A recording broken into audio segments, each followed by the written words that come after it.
All right, here I am at the 150th Street Railroad Crossing in Cameron, Illinois.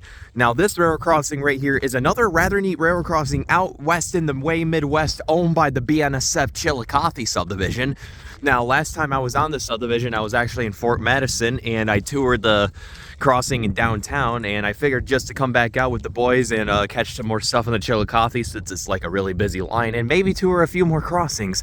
And since we're back out here in Cameron, we went out here last time for a short amount of time and it was pretty cool, so we decided to come back out here, this time right by the connection track between the Ottumwa, which is way back there, and the Chillicothe. Now this spot has one crossing on the road, and I decided to tour it because it has some pretty interesting equipment.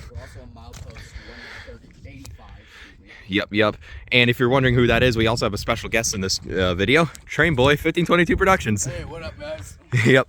And he's going to be around. I just helped him do the crossing tour on his channel too. If you guys want to check that out, I guess I'll leave a link in the description if it's already released by the time this video is uploaded. So yeah, I guess all that said, I'll explain the equipment as I go on. So let's get to it. So for the first signal, this has a US&S 5-inch base. And here's the emergency information and the dot number, is 004689X. And this looks like to be like a early 2010s install because it has all US&S equipment from what you eagle-eyed so far. And for the gate mechanism, this has a US&S Model 95 gate mechanism. And the gate lights are Rico LED gate lights, and there's a wind guard on the mast.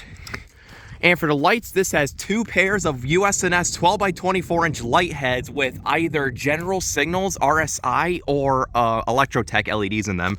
I believe they're General Signals from what somebody told me when I did my crossing tour on Mulberry Street in Galesburg. They might be General Signals. But yeah, and these are all sitting on a US&S light bracket.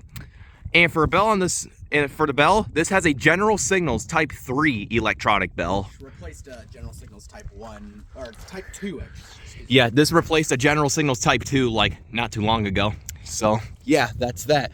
So yeah, that right there was the first signal. Pretty neat stuff. Now let's go ahead and go over to the second signal. And yes, this whole road is dirt and gravel, and the crossing grade is actually wood, which obviously backfired because look at how ledgy and awful that is. Like, I drove my little Impala over it, and I was afraid I was going to scrape something, but somehow I didn't. You could even see my tire marks. Wow. So here's... Right. So here's the second signal, which is similar to the first, and it's also guarded by this guardrail right here. So for this one, this has another US&S 5-inch base, and to show the lettering on the other side, yep, here it is. And here's the emergency information once again. And for gate mechanism, this has a US&S Model 95 gate mechanism, another one. And the gate lights are more Rico LED gate lights and another wind guard on this mast, or a wind guard on this mast as well. And for the lights on this one, this has two more pairs of US&S 12 by 24 inch light heads with General Signals LEDs in them. And if you look at this one, you can see the LEDs a little bit sunken in. It's like poorly flushed in there. Since like what, 2000? Probably 2010, 2011. And these are also sitting on a US&S light bracket. Then again, this is like a somewhat earlier US&S install because this is like a first gen gate mech, same with the one over there. And this signal has no bell on it. So yeah, yep, as he said, that was the equipment to show for 150th Street in Cameron, Illinois. Here's the relay case sitting at milepost 185.03, since we're like 0.03 miles away from milepost 185, which is right there. I might as well tell him something about this crossing. So this crossing actually was featured in a documentary film called Trains of Galesburg that was filmed back in 2002. Huh. And back then the crossing didn't really have any gates. This was just a crossbuck crossing. Oh. Didn't even have a stop sign or yield sign on it. It's just two crossbucks. Yep, just old two crossbucks. They were like, what, from like 1950 or something like that. Yeah, wow. Some BS protection for how busy this line is even today, and even back then it was probably even busier. Yeah. Back when it was owned by the, what was it, the Burlington Northern, or was it? This was the Atchison, Topeka, and Santa Fe. Oh, this is the old ATSF main. That over there was the old BN main. But speaking of which, let's go ahead and take a look at the track view. So down there is heading east towards another crossing at, I believe that is, I forgot what that road was called, even though we literally just drove on it. But you can see another crossing and some dark house signals, and we have a control point here for the connection track that goes between the Chillicothe here and the Ottumwa, which is over there.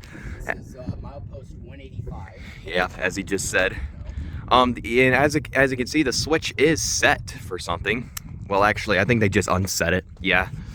But yeah, that's the east track facing, heading towards Galesburg and eventually towards Chicago. And down there is heading west towards pretty much a crossover. As you can see, there's a crossover right here. And this goes way, way west into the fields, eventually towards Fort Madison and St. Louis. And Kansas City. Yep.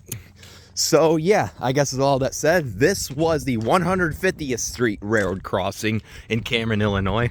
Pretty neat stuff. Soon we should have a few trains, so I will get this in action hopefully in a bit. So with that said, over and out.